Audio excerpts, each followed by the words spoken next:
সে চলে গেছে, কিন্তু রেখে গেছে তার স্মৃতি। একটা ছোট্ট ডায়েরি, যেখানে লেখা ছিল আমাদের ভালোবাসার গল্প। আমি পাতা উল্টাতে উল্টাতে দেখলাম আমাদের প্রথম দেখার দিনটা লেখা আছে। সে লিখেছে, তোমাকে দেখেই বুঝেছিলাম তুমিই সেই।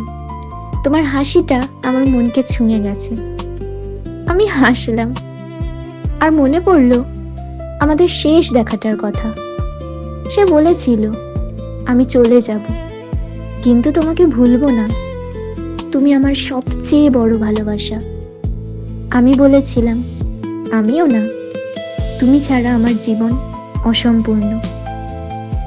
কিন্তু সে চলে গেল, আর ফিরে এলো না। আমি এখনো অপেক্ষা করি, যদি সে ফিরে আসে, কিন্তু জানি সে আসবে না। তার ফোনটা বন্ধ, আর তার ঠিকানাটাও বদলে গেছে। আমি এখনো সেই জায়গায় যাই, যেখানে আমরা একসাথে বসে গল্প করতাম, সেই পার্কে যেখানে আমরা হাত ধরে হাঁটতাম, সেই কফি শপে যেখানে আমরা কফি খেতাম। সবকিছুই এখনো একই আছে, শুধু সেই নেই। এই অপূর্ণতাই আমাকে বেঁচে থাকতে শিখিয়েছে।